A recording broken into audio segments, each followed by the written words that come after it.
বিসমিল্লাহ। আমার বাগানের শাক, পাট শাক যখন তুলি খাওয়ার জন্য আর কি। আমার আব্বু, আম্মু তাকাও দেখি। ওরে বাবা, তুমি কি করতেছো?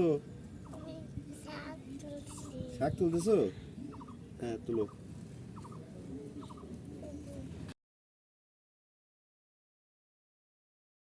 আসসালামু আলাইকুম, কেমন আছেন সবাই? এই যে দেখতে পাচ্ছেন আমি আমার ছাদ বাগানের পাট শাক তুলতেছি।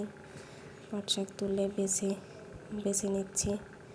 আমার সাথে আমার মেয়ে আছে, ও একটু ক্যামেরা ধরছিল, খুব একটা ভালোভাবে ধরতে পারে না, তবুও ধরে হেল্প করতেছিল।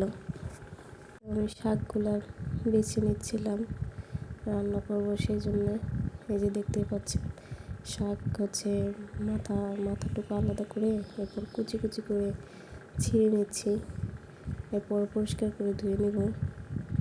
এই যে দেখতে পাচ্ছেন, এখন হচ্ছে পানি দিয়ে দেব ধুয়ে একটু পানি ঝরিয়ে নেব, কারণ শাকের মধ্যে পানি থাকলে হচ্ছে মানে ভালো হয় না, পানি পানি পানি অবস্থায়। এরপরে যে কড়াইতে তেল দিয়ে নিচ্ছি, এরপর দিয়ে দিলাম 2টা শুকনো মরিচ। এরপর হচ্ছে শুকনো মরিচটা একটু নাড়া দিয়ে এরপরে দিয়ে দেবো হচ্ছে পেঁয়াজ, কাঁচামরিচ, রসুন, এগুলো একটু ভাজা করে নেব। একটু ভাজা করে তারপরে হচ্ছে দিয়ে দেবো পাটের শাক, ধুয়ে রাখা পাটের শাক, যেটা পানি ঝরানোর জন্য একটা জালির মধ্যে রেখেছিলাম, তো সেখান থেকে দিয়ে দেব। এই যে দেখতে পাচ্ছেন, দিয়ে দিলাম। এখন বেশ কিছুক্ষণ নাড়াচাড়া করব। লবণ দিয়ে দিলাম, এখন নেড়ে চেড়ে নেব। তো আমার হচ্ছে ঠান্ডা লাগছে, মানে প্রচুর ঠান্ডা।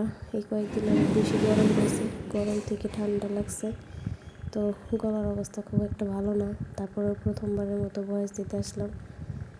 এই যে দেখতে পাচ্ছেন শাক রান্না প্রায় মোটামুটি হয়ে আসছে। আসলে অল্প শাক তো, এই জন্যে কী বলবো, খুবই সামান্য। আসলে একটা গামলার মধ্যে, মানে ফেটে যাওয়া গামলা ছিল বড়, মোটামুটি অল্প আর কি। যে এই গামলার মধ্যে 1 মুঠ পাটের বীজ হচ্ছে ছড়িয়ে দেওয়া হয়েছিল, সেখান থেকেই শাক। এই যে দেখতে পাচ্ছেন শাক রান্না শেষ, এখন হচ্ছে খাবো। এই যে শুকনো মরিচ নিয়েছি আমি বেছে, কারণ ওরা শুকনো মরিচ